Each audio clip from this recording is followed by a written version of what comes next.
So I am a lecturer in computing. I've been teaching CS, so computer science, since about 2000, mainly to undergraduates and postgraduates as a day job. For fun, I do things like summer schools, where I teach school kids, 15 plus.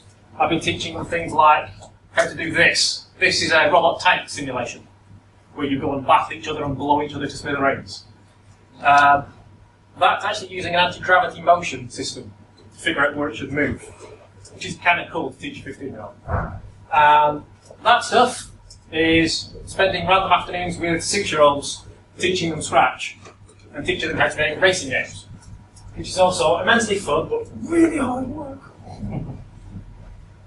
So, what I've been playing with recently is the WiiMote. Do you all know anything about these things? Yep, so standard Bluetooth device. Standard Bluetooth device that you can connect to a computer and play with, which is what I've been doing.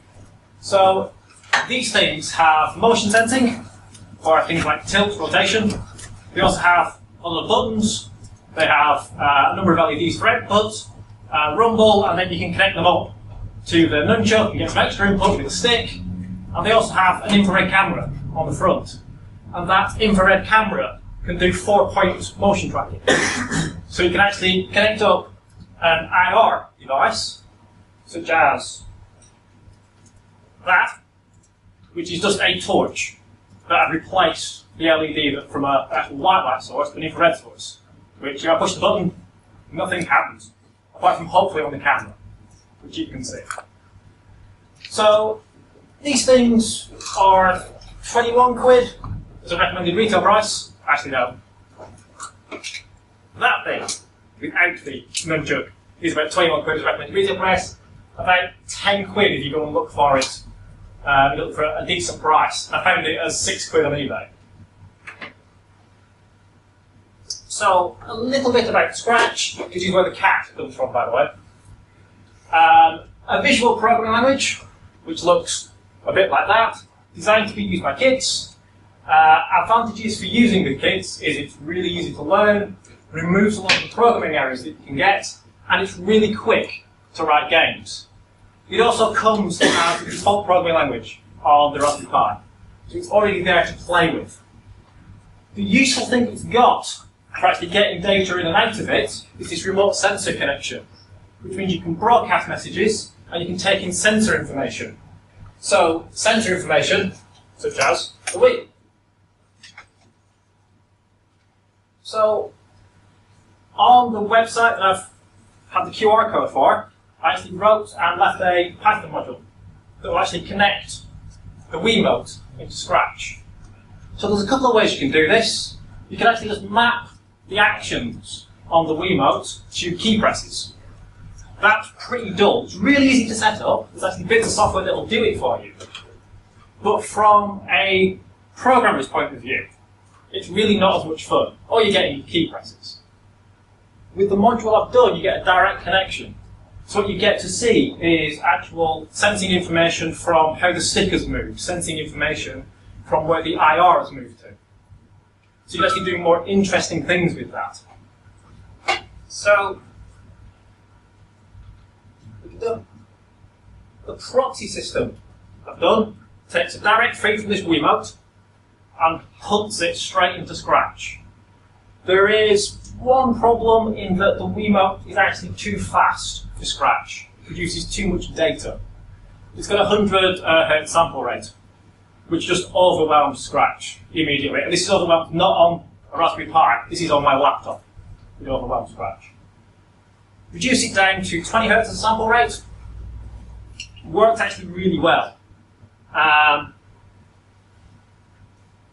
You can do some quite nice things. You can actually get the sticks working quite nicely. You can get the sensing working quite nicely. You can create some games. You're not going to get really high quality out of it. But for kids writing games, it's absolutely great. So this is all that happens. WiiMote's connected by Bluetooth into a proxy that downsamples and then sends it straight into Scratch. So I'm not going to do the demos because it actually takes way too long to boot up and do stuff. But I've got 3 demos on the webpage. So one there, one there, one there.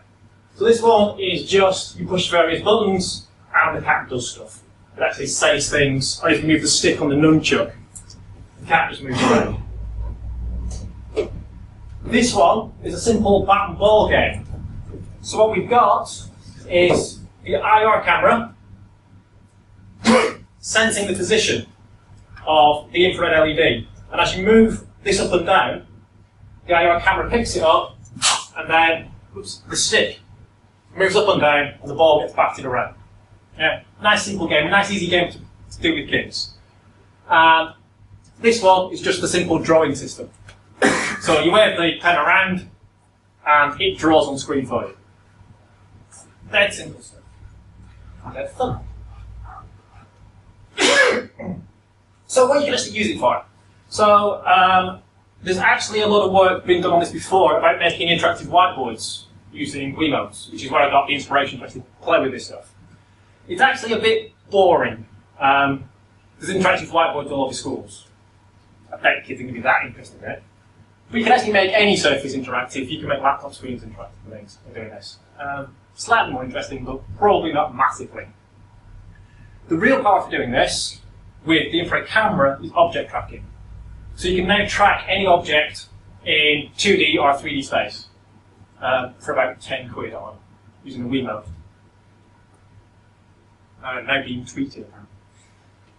So with a single LED, you can get a position in 2D space with no direction.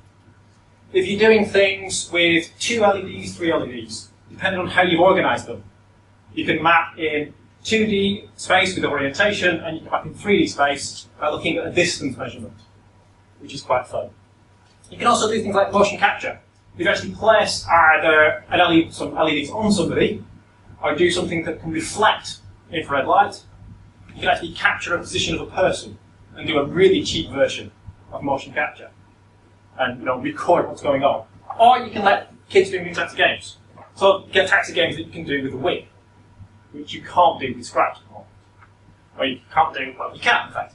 You can now do with Scratch. So, end of my talk, resources. So that's the URL for anybody that doesn't read QR codes. The instructions to make an IR pen are at that URL. I actually cheated, and what I did is I went to my local Maplins and just bought a kit and ripped an infrared LED out of a broken toy and replaced it. And the stuff that I've been playing with is actually inspired by a PhD that was done in, I think it was 2009, first paper was about 2008. He was looking at folding surfaces and things, not particularly fun for children, but actually still quite cool. Oh,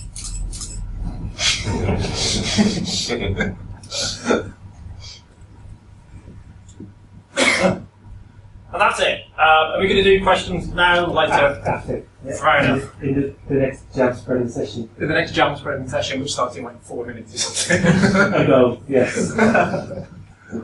So, Martin, thank you very much.